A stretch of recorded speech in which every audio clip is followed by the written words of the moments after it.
Yep, go ahead, Kevin. All right.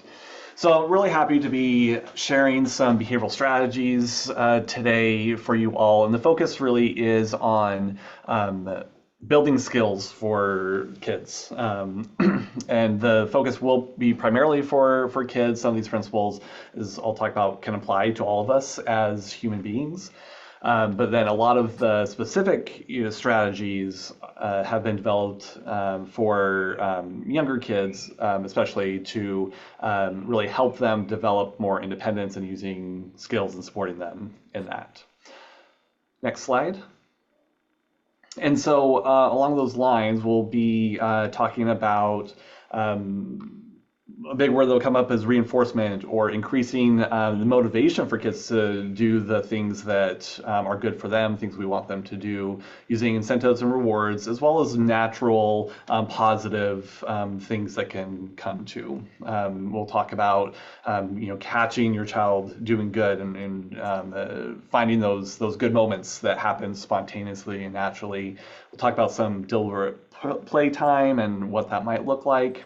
And then the second half of my presentation, the things I'll talk about today, really focusing on how to teach following instructions. This is a skill that all of us learn at some point of how to listen to those instructions and choose to follow them and making those good choices. So I'll talk about the art of giving effective instructions and then ways to practice this technique.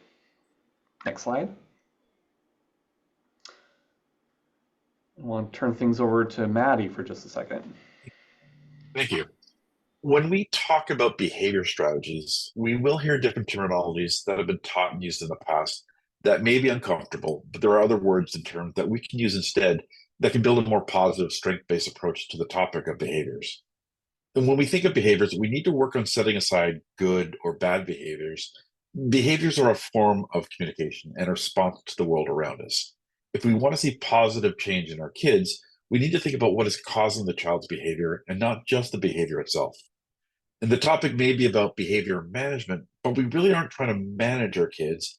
Manage can sometimes feel like control, and we don't want to control our kids, but we want to have them learn how to control their own behaviors and their body's self-regulation. And we want to be proactive in helping our kids. We need to look at the why they have particular behaviors, what are the needs, and how we can understand them. And we don't want compliant kids. We want kids who are resilient and can learn to make those stronger choices. And instead of problem or challenging behaviors, who are they challenging?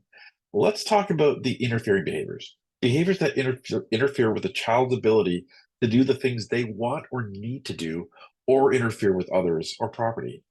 Rethinking language can help us find a new way of looking at our kids and supporting them. Thank you.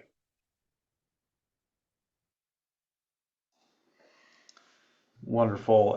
Monica, I saw your comment in the chat, and that's a really great point to bring up, and I'll talk about it more when we get there, but then let's move on to the next slide while I'm talking. One other caveat that I want to give is that these are general principles, and some of them we know that there's plenty of research evidence showing that these are effective ways to again get to that goal that Maddie talked about, and the goal that we all have is to support our kids, right? There will need to be some adaptation for these skills. That the skills exactly the way I described them won't work for every kid, and so we recognize that there will need to be that flexibility and adapting these strategies for each individual child. And so Monica, again, will come to that more specifically in that section, but also that's a really great point to bring up. So be thinking about that too as we talk through these additional skills today. So there are different types of behavior programs and interventions and goals or ways to achieve the goal of supporting kids and building those skills.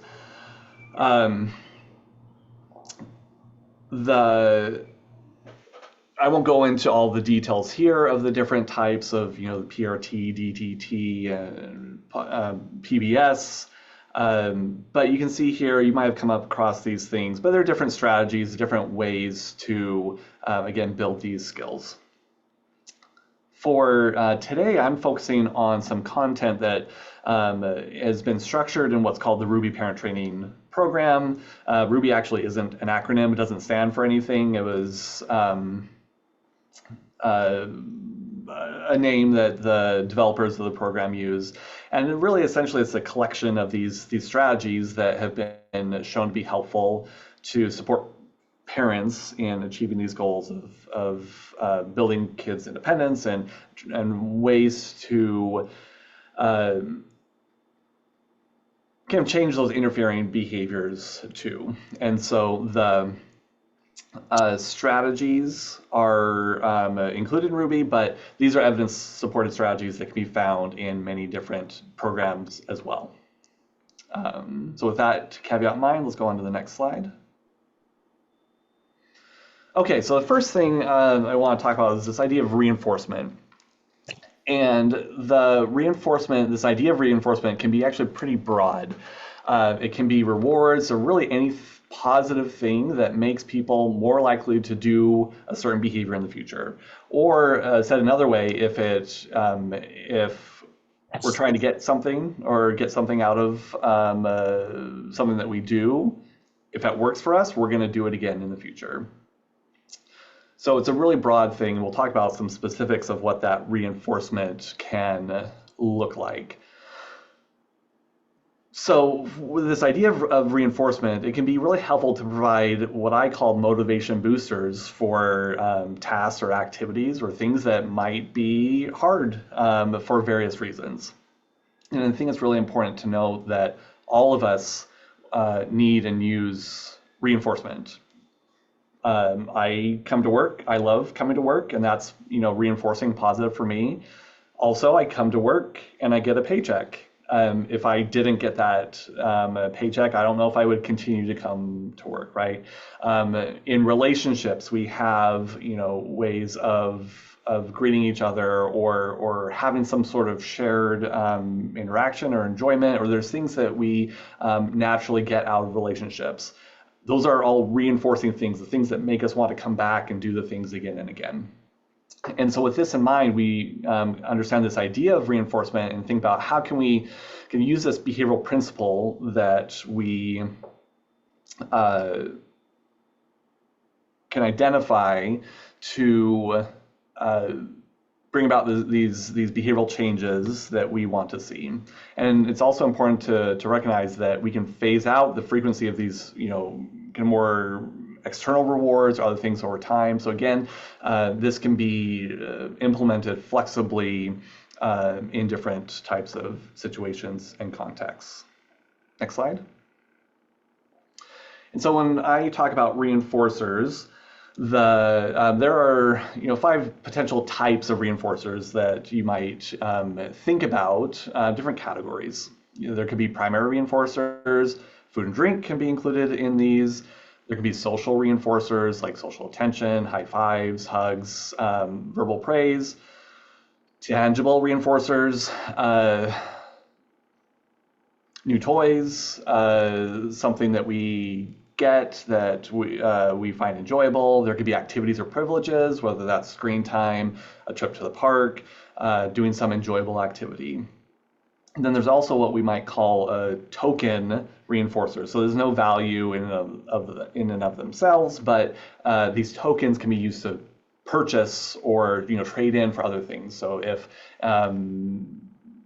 for a family might set up a sticker reward chart for when they do good things or make good choices, they get those stickers, and then they can kind of exchange those stickers for some other reward of their choosing in the future. And so with all that in mind, it's what I think is important with identifying these different types of reinforcers is we know that not everything is reinforcing to every person, right? So just because something we might consider it a reinforcer, like I have high fives on here, for some people that might not be reinforcing at all, right? So that might even be the opposite. It might be more punishing to do that. So it's not that just high five equals a reinforcer and we should plug that in, but it's this idea of thinking, are there foods? Are there tangible items? Are there activities? What types of things to help us think more broadly about what's reinforcing for an individual, even what's reinforcing for us if we want to increase our motivation to do things that are hard for us to do. So we can think about the kind of the broad, even wide spectrum of what can be considered a reinforcer. Okay, let's go to the next slide. So as I've talked about, a reinforcer is any thing following a behavior that increases the chance or likelihood of a behavior occurring again. And then, and I touch on this as well, is we really have to be thinking creatively. Things that might be typically reinforcing for neurotypical kids may not be reinforcing to autistic kids. And then even within the groupings of autistic or neurotypical kids, every child is unique, right? So we need to be thinking about, for our child, the person in front of us, what is motivating to them. When we use reinforcement, it can be really important to offer reinforcement with an initial request instead of after it. So we want to be having that motivation up front, right from the beginning, rather than trying to get requests and say, well, what if we have a reward afterwards, right? So because we want, as we'll talk about in a little bit, we want to get used to kids making these good choices and acting independently without a lot of prompting from us, right? And then with reinforcement, choosing reinforcers, balance is key, right? So if a behavior is not feasible or it's can be really tough. Like, for example, for some of us, it might be hard to sit and focus on a presentation at the end of the day. So maybe we can, that might be too big of an ask in the moment. Or maybe the reinforcement, the motivator feels too small. And so if that balance isn't right there, the reinforcement or plan for increasing these, more beneficial behaviors may not work in the moment.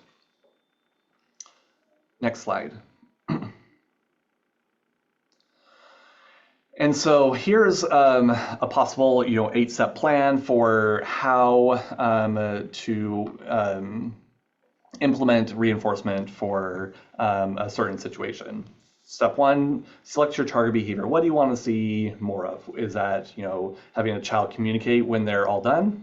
If they say no, is it having them work on playing with toys? Is it focus on having them put on their socks, right? There can be a wide range of the behavior that you're focusing on in that moment. So first, select that target behavior. Step 2, keep it reasonable. Is this feasible in the moment? If so, great. If not, either scale back and see what's a smaller step forward, or maybe it's too easy and you think, okay, we can move on to the next thing. So keep that target behavior expectation reasonable.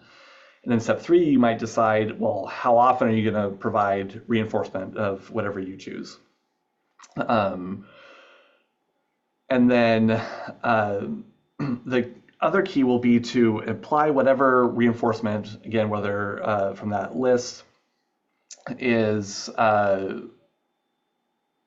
applying that close in time so that it's really clear the reinforcement is because of this target behavior that we want to see more of.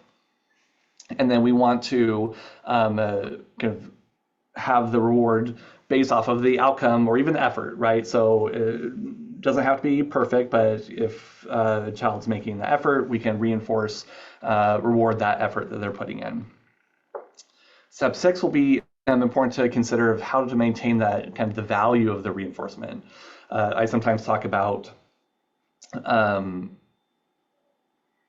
Bill Gates, for example. Giving him a $5 bill isn't really motivating for him because he has all the money in the world, right?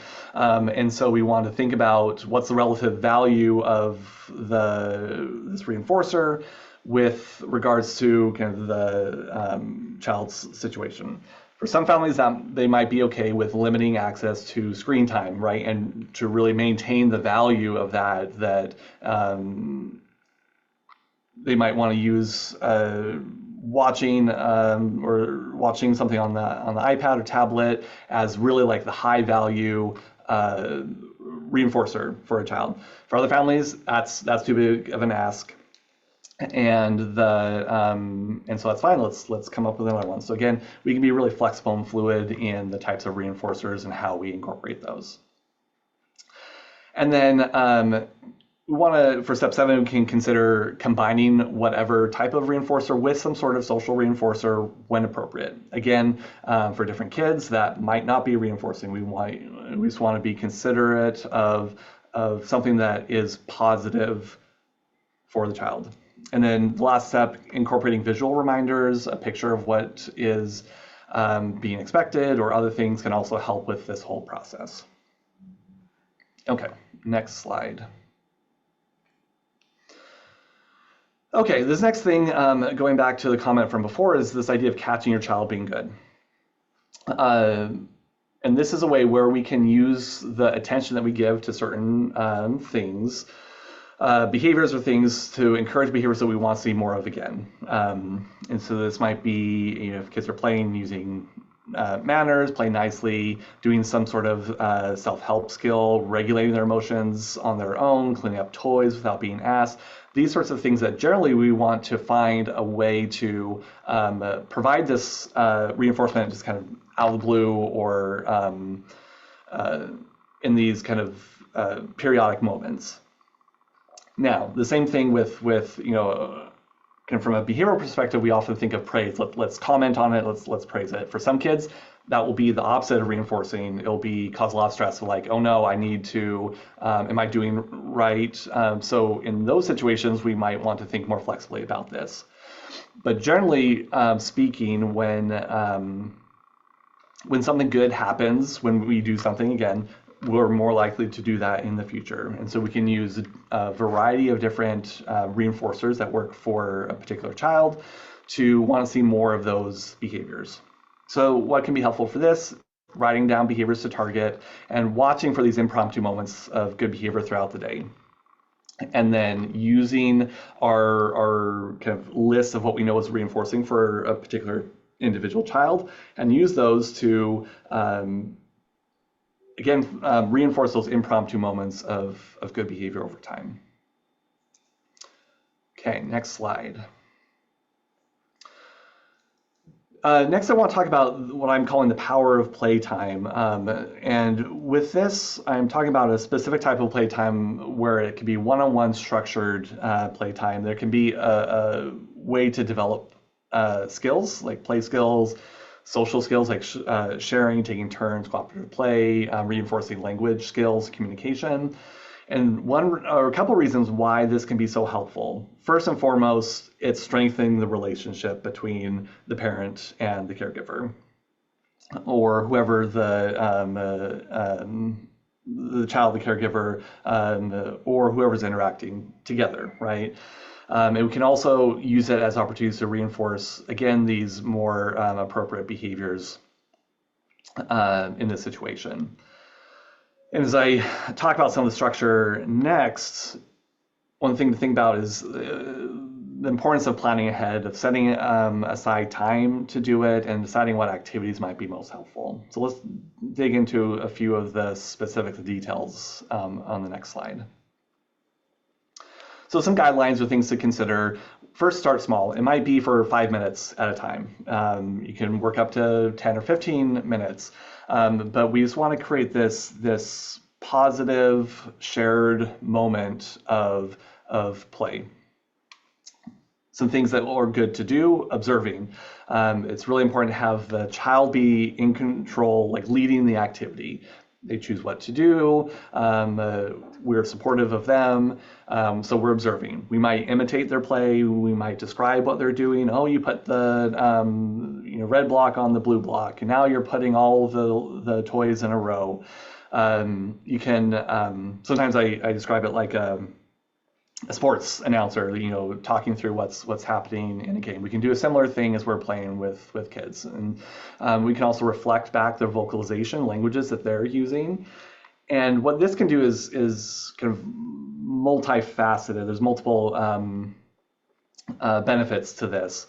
When we use a lot of language for kids that are still developing their communication skills, when they hear the words that go with what they're doing, that can help reinforce their strategies to use that communication. When we reflect back the language that they're using, they learn that can be that it's good, and like, oh, that's what I said, and it can help build out those communication skills. We can promote those skills of, again, using praise when appropriate for the particular child. We can model some different types of skills, but we just want to be careful about not being too directive here. And then I mentioned, again, praise that's adaptive for the child. So when that's helpful, it's helpful for some kids, less helpful for others. Be attuned for that and going in those situations. We want to avoid commands or directing the play. Again, the focus here is being child-led and focusing on those things. I've seen a few comments coming in about, well, what about for older kids? And like I said at the beginning, a lot of these strategies were geared more towards the younger kids. There can also be some adaptive positive time between older kids and their caregivers or others. We want to think about the same overall principles. Those principles being, we want it to be a positive experience. We want it to be the autistic individual-led activities where the focus is just on being with them and building that connection along the way. So, there can be some adaptations to it. But again, for the purposes of this presentation, I'm talking about specific strategies for kids that are younger or have more language needs or communication needs. Next slide. Some additional helpful hints for creating this special deliberate playtime. Want to go in with having some problem-solving brainstorm, the time for the play, what to do if problems arise, if there is some more interfering behaviors, hitting or other behaviors that are really interfering with that playtime. It's best to pause playtime, address the behavior, and come back at another time during the day where we can keep these playtimes really positive, really interacting well. It's best to avoid activities or toys that have a lot of structure or rules to it, unless you're okay with the child's rules go, right? So if you're playing a simple game like Uno, it's fine if there's cheating or if there's other happening, like the rules can be out the window in that situation. It can be helpful to avoid any rough housing for this particular type of activity. Avoiding messy activities like finger painting may not be the best in this situation. It can be ideal to have this one-on-one time. So if there needs to be a plan for siblings, is there another caregiver that can take them? Is there a family friend that can be watching them for this short period of time? That would be ideal. Prioritizing interactive toys that can have this kind of shared interaction. Again, for some kids, it might be that shared interaction is parallel play. And that might be a perfect thing. For other kids, there might be a little bit more of an interactive play. Whatever is positive and reinforcing for the child in that moment, that's a good thing to focus on. Possible toys that you could use, construction toys, play sets, creative toys. Again, things that promote this idea of this positive, deliberate play. Okay, next slide. So the second half of the things I want to talk about today is this idea of helping kids to get good at following instructions. As Maddie mentioned before, not to be compliant, not to force kids to be mindless,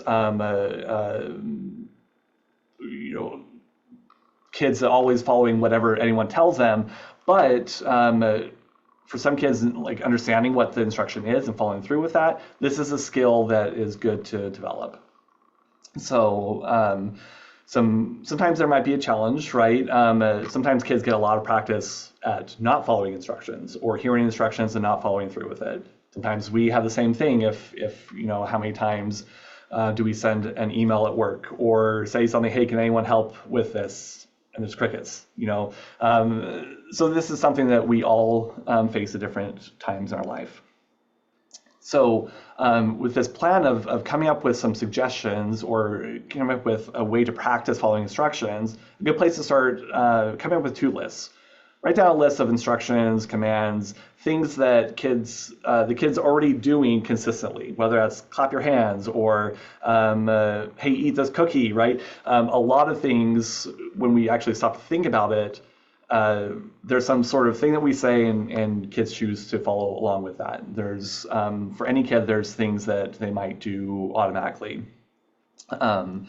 And then come up with a list of typical instructions or commands or things that they are not following through consistently. And having those 2 lists is a great place to start as we come up with a different type of plan to come up with practicing these skills. Okay, next slide. So let's watch an example and see if this is a familiar scenario to anyone. Boys, come on. Let's go. It's time for bed. Guys, come on. It's getting late. Boys, come on. Let's go. It's time for bed.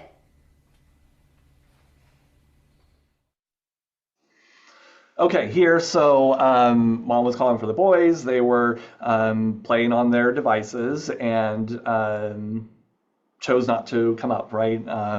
And depending on how you count things, there might have been a lot of different commands or instructions from the caregiver in this situation.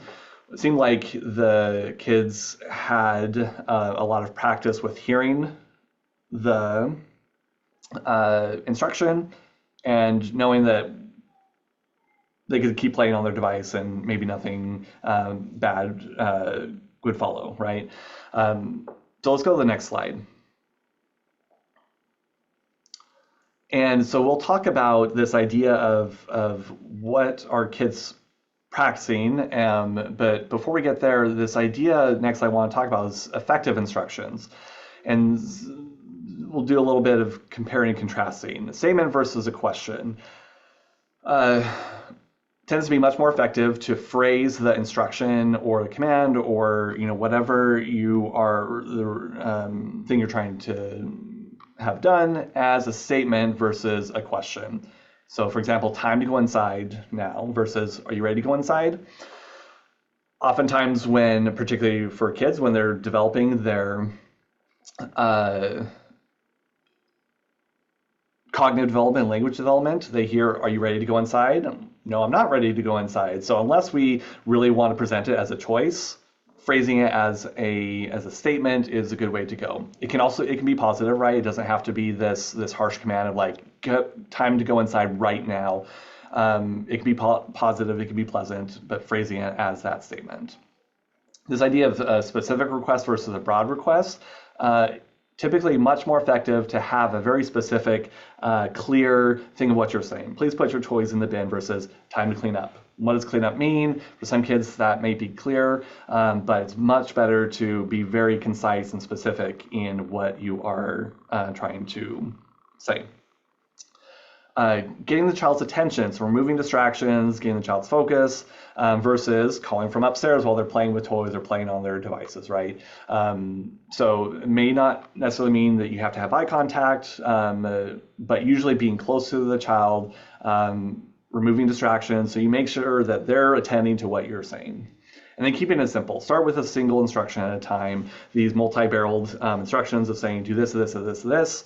It can be hard for many of us to do, let alone kids that have a hard time with executive functioning and problems, difficulties paying attention to those commands. So keep it simple, keep it clear, phrasing it as a statement, and make sure to have that attention.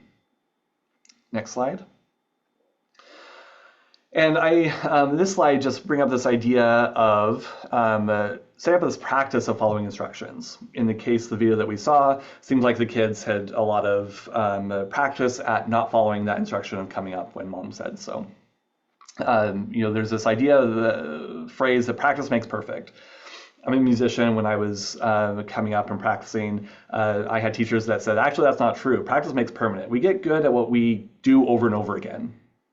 And so whether that's shooting free throws, whether that's playing the violin, we want to make sure that we're practicing those, the ideal version or the close to an ideal version of what we want to see. So when we're saying come inside, time to clean up your toys, get your shoes on, what's the outcome? What are we practicing? What are we repeating over and over again? Next slide. And so I'm going to present some steps that can be helpful in working up with this kind of practice plan for following instructions. Again, these particular set of skills work best for younger kids, have to be adapted for older kids, kids with more verbal skills, because development is different. It's an ongoing process. But our goal here is to, again, practice following instructions the first time so that we're not repeating ourselves until, kids learn, okay, after the fourth time, that's when I really need to listen. We want to help them recognize the value of responding that first time.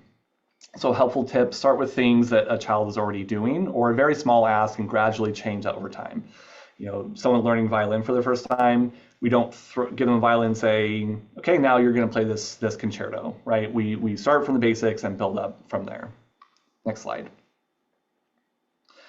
So here's sample instructions of what developing this practice plan might look like. Be standing close to the child to get their attention.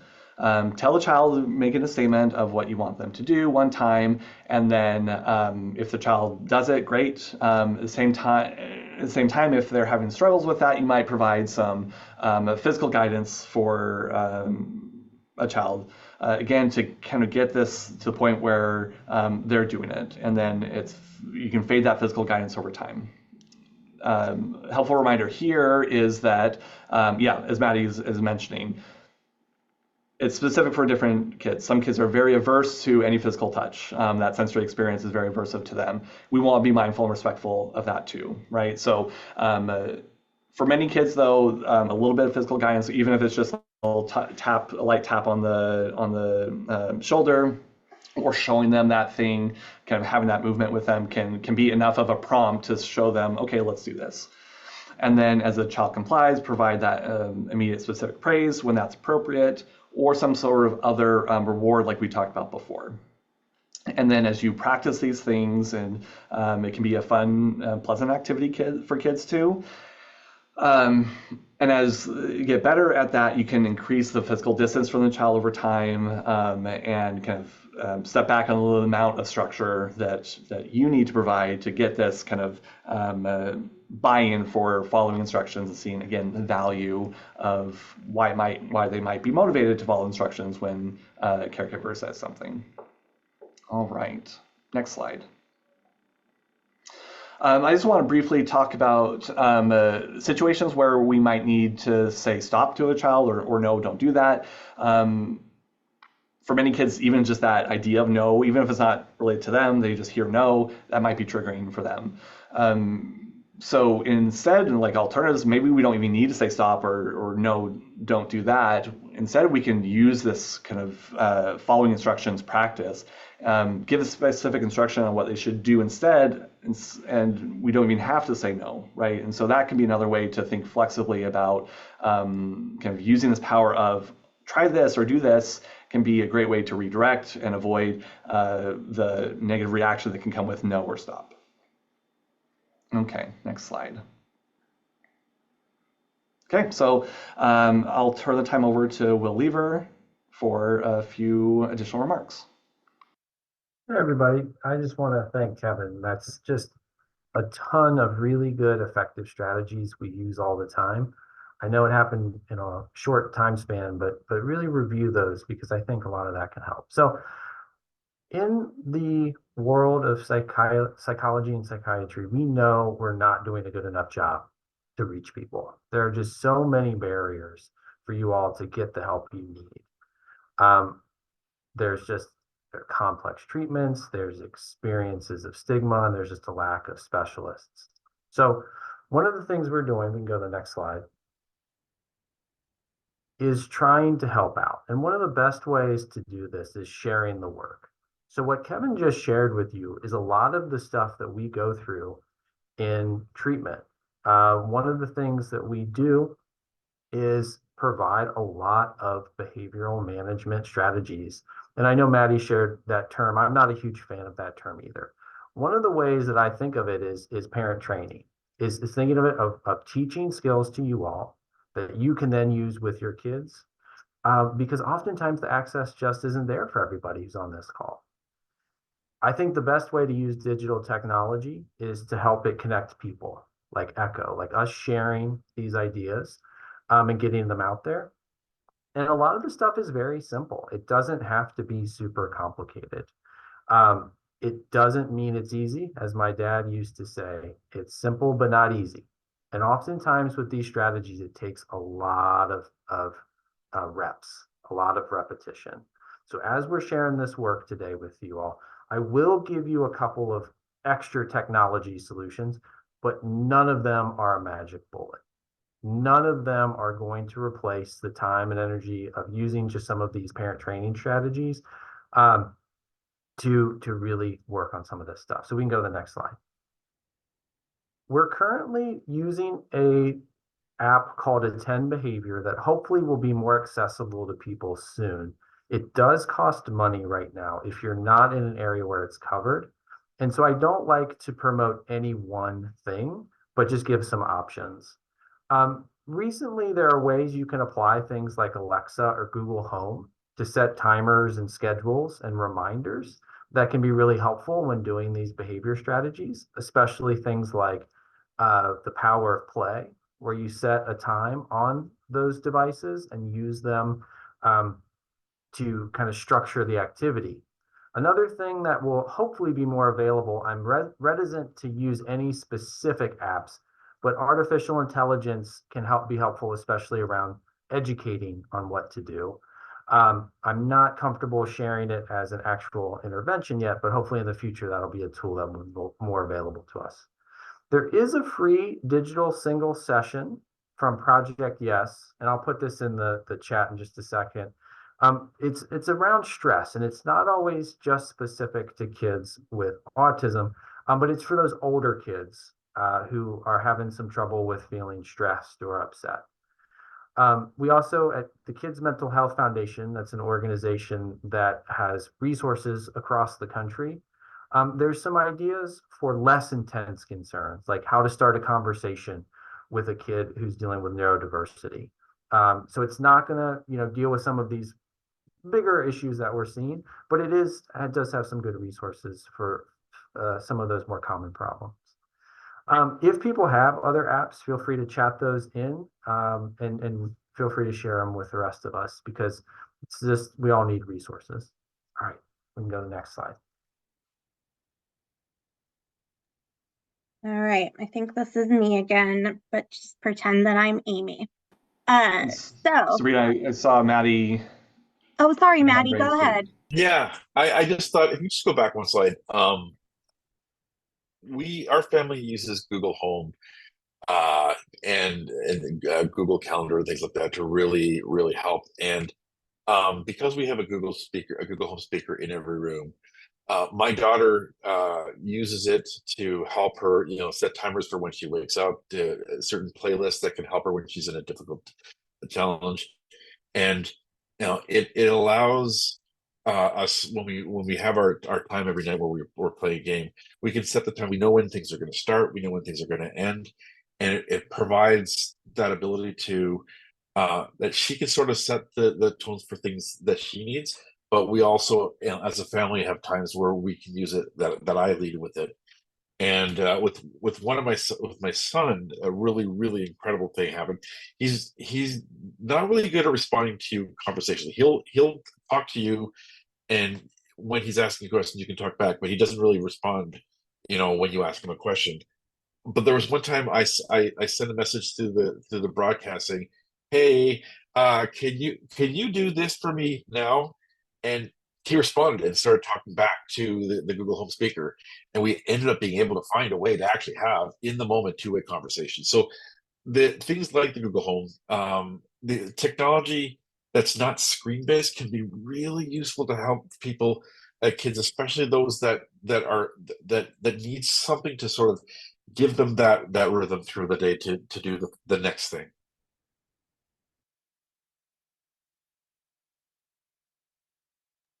Great. Thank you so much, Maddie. That is a great example of how we can use some technology with families. So back to me pretending to be Amy.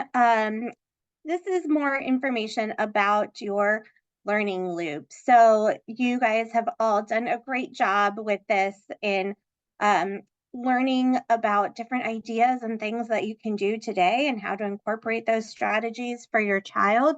And we want to have you share that information with the people that are on your treatment team, or even how to request a treatment team if you are able to kind of express what you're looking for. I know we in the chat there was definitely some talk about just the difficulty in obtaining services sometimes and waiting lists, but we will talk about some other options too.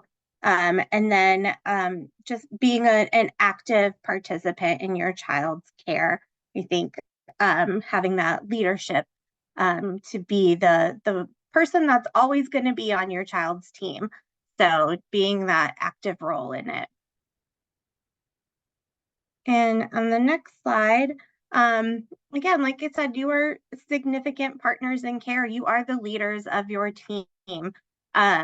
Be specific about behaviors when they occur, write it down, share with your team, participate in different parent training and therapy sessions to learn skills, to promote positive behaviors. That information that you learned, you can teach to other family members, to grandparents, to aunts and uncles, teachers in the school setting, and keep the lines of communication open by sharing information with the other people on your team. Make sure that you are keeping those lines of communication open by giving permission to speak with others and coordinate care for your child.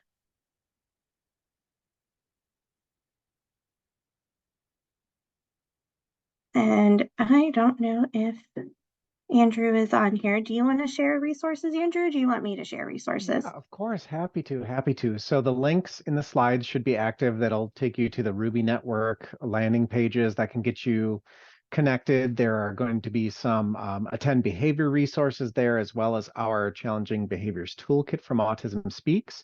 I'll go ahead and I'll put these in the chat in just a second as well, so you have those. And then you can contact our team anytime with questions. We're available both English and Spanish, and we are across the country in all time zones. So do reach out to our team for help, and we can help you find resources and service providers in your local community. Thanks for having us, and back to you.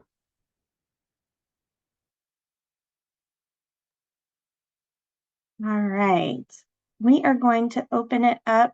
I think Lisa and Ellen, you had some questions that you wanted to ask Kevin that came in through the chat that we wanted to talk about a little bit more. Thanks, Sabrina, and thanks, Kevin. Really